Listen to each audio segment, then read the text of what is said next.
करायला लागतो. आणि श जेव्हा आपण म्हणतो त्यावेळेला काय करायला पाहिजे, जीभ मागं नेली पाहिजे. ष षटकोन, कळलं, षटकोन. आणि हे आपल्याला कायम लक्षात ठेवायचं.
कुणाचा अपघात होऊन जर तिकडे भांडण होत असेल तर आपण लगेच आपल्या खिशातून मोबाईल काढतो आणि ते रेकॉर्ड करायला लागतो.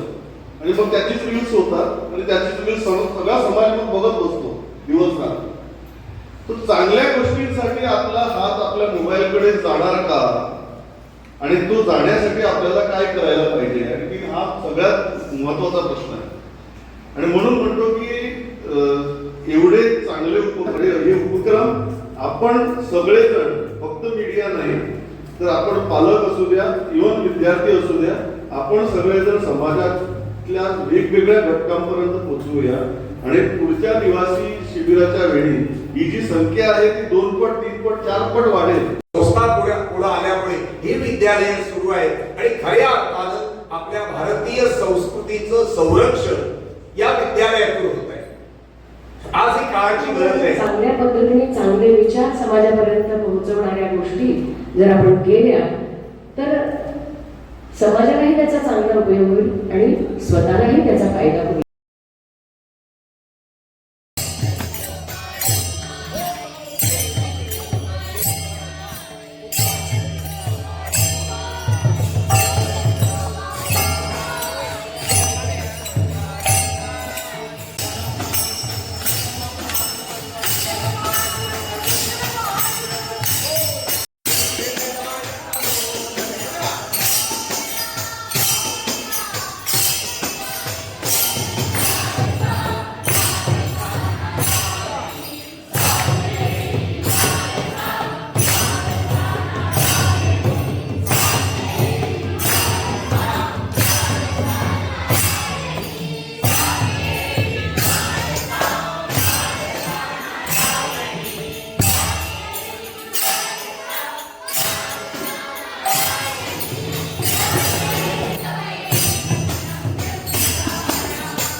राम कृष्ण हरे राम मुकुंदा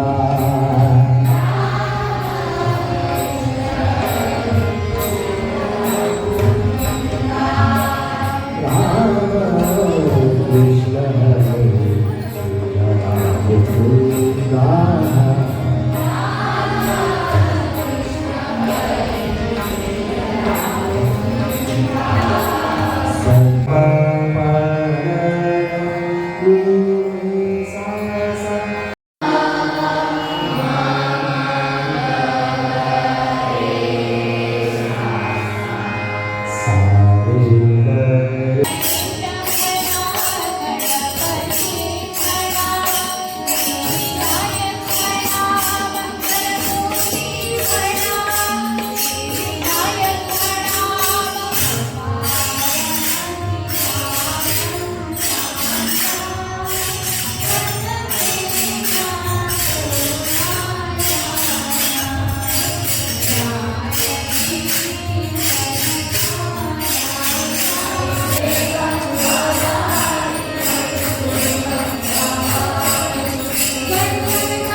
धोकादायक आहे. त्यामुळे मोबाईलचा अति वापर का करावा नाही या गोष्टी लक्षात ठेवायला पाहिजे. रस म्हणजे आपले एकदम बेसिक इमोशन्स त्याला आपण म्हणतो. काय होता श्लोक? रतिर्हासश्च शोकश्च क्रोधोत्साहो भयं तथा जुगुप्सा विस्मयश्चती स्थायी भावा प्रकीर्तिताः. ह्याच्यामध्ये आपले 9 रस आले. शृंगार आला, नंतर करुण रस आला, भय रस, रौद्र रस, विस्मय, जुगुप्सा म्हणजे किळस. कलाकाराला जेव्हा तो मंचावर उभा राहतो तेव्हा सगळ्यांना सामावून घ्यायची त्याच्या शक्ती पाहिजे.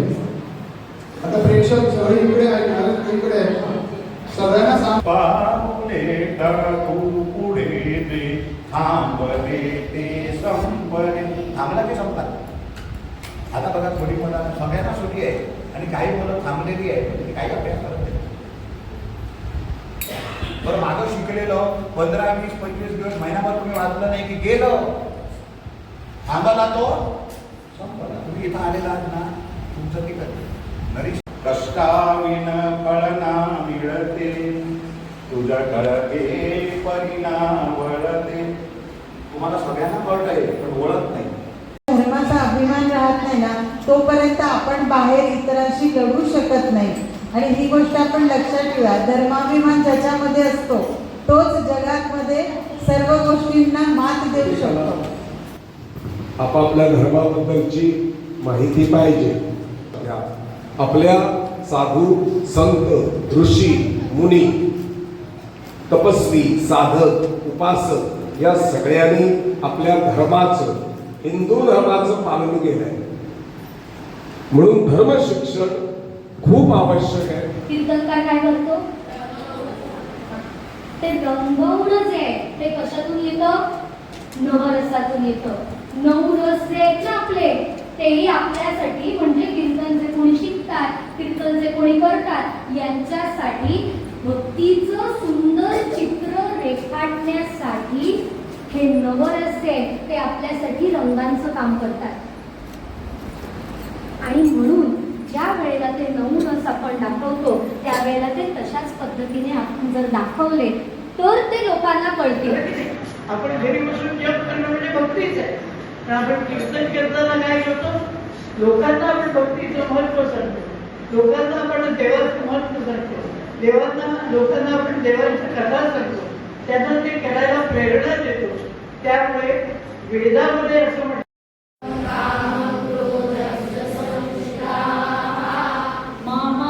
परदेहेषु प्रद्विषन्तो ह्यसूयकाः.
शांत राहायचं. ते रामनाम जे मोठ्याने आपण म्हणताय ते मनातल्या मनात म्हणायचं आणि त्याचा परिणाम तुमच्या संपूर्ण आयुष्यावर होणार, तुमच्या प्रत्येक क्षणावर, तुमच्या जीवनावर. आणि तुम्ही ज्यासाठी तुमचे पॅरेंट्स, तुमचे आई वडील, तुमचे पालक प्रयत्न आहे की तुम्ही यशस्वी व्हावे, तुम्ही प्रत्येक गोष्ट चांगली करावी, जीवनामध्ये चांगला माणूस व्हावं. शिक्षण मिळणार, एखादा चांगला जॉब मिळणार, पण त्याआधी चांगला माणूस व्हायला पाहिजे. आणि माणूस होऊन माणसासारखं म्हणून माणसाने माणसाशी माणसासमोर वागणे.